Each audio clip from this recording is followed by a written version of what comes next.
Double, double toil and trouble, fire burn and cauldron bubble, fillet of a fenny snake, in the cauldron boil and bake, eye of newt and toe of frog, wool of bat and tongue of dog, adder's fork and blind worm's sting, lizard's leg and owlet's wing, for a charm of powerful trouble, like a hell broth boil and bubble. From Shakespeare's Macbeth. Hello everyone, and welcome back to the Halloween Creature Feature Minicast series. On this series we've been discussing a little history into the legends of the most popular Halloween season monsters and creatures. Today is All Hallows Eve, also known as Halloween, and tonight we will be discussing the history and legends of witches. Now, the concept of witchcraft and the belief in its existence have existed throughout recorded history. They have been present or central at various times and in many diverse forms among cultures and religions worldwide, including both primitive and highly advanced cultures, and continue to have an important role in many cultures today. In anthropological terminology, a witch differs from a sorcerer in that they do not use physical tools or actions to curse. Their maleficium is perceived as extending from some intangible inner quality, and the person may be unaware that they are a witch, or may have been convinced of their own nature by the suggestion of others.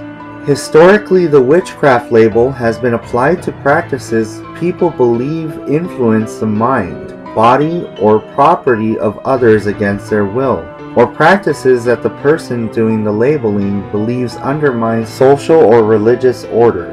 Many examples appear in ancient texts, such as those from Egypt and Babylonia. Malicious magic users can become a credible cause for disease, sickness in animals, bad luck, sudden death, impotence, and other such misfortunes. Witchcraft of a more benign and socially acceptable sort may then be employed to turn the malevolence aside, or identify the supposed evildoer so that punishment may be carried out. The folk magic used to identify or protect against malicious magic users is often indistinguishable from that used by the witches themselves.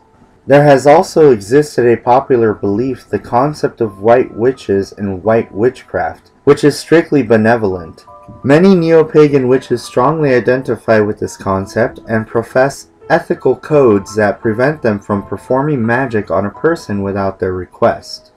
When people think of witches, many people think of the Salem witch trials, which followed in 1692 through 1693. These witch trials were the most famous in British North America and took place in the coastal settlements near Salem, Massachusetts. Prior to the witch trials, nearly 300 men and women, mostly women, had been suspected of partaking in witchcraft, and over 30 of these people were hanged. The Salem witch trials were a series of hearings before local magistrates, followed by country court trials to prosecute people accused of witchcraft in Essex, Suffolk and Middlesex counties of colonial Massachusetts between February 1692 and May 1693. Over 150 people were arrested and imprisoned, with even more accused who were not formally pursued by the authorities. The two courts convicted 29 people of the capital felony of witchcraft. 19 of the accused, 14 women and 5 men, were hanged. One man, who refused to enter a plea, was crushed to death under heavy stones in an attempt to force him to do so. At least 5 more of the accused died in prison. In modern day, witchcraft is still practiced in some religions. Wicca is a modern pagan witchcraft religion. It was developed in England during the first half of the 20th century and was introduced to the public in 1954 by Gerald Gardner, a retired British civil servant. Wicca draws upon a diverse set of ancient pagan and 20th century Hermetic motifs for its theological structure and ritual practice. Wicca has no central authority.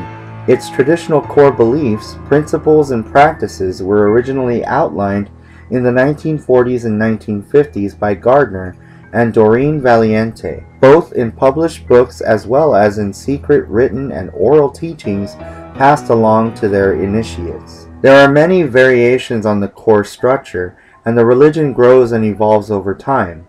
Wiccan celebrates several seasonal festivals of the year, commonly known as Sabbats. Collectively, these occasions are termed the Wheel of the Year. Most Wiccans celebrate a set of 8 of these Sabbats. These include Samhain, otherwise known as Halloween, Yuletide, otherwise known as the Winter Solstice, Ulstera, otherwise known as the Vernal Equinox or beginning of spring, Litha, which is known as the Summer Solstice, and Mabon, which is also the Autumnal Equinox. From ancient times to modern day, the concept of witches and witchcraft is as commonplace as religion. The depiction of witches has also been a popular genre in all media forms, spanning countless books, movies, music, and art. Halloween and witches are a duo of seasonal magic and a staple in Halloween culture all around the world. Once again, I want to thank you very much for joining us on this very special Halloween Creature Feature minicast series.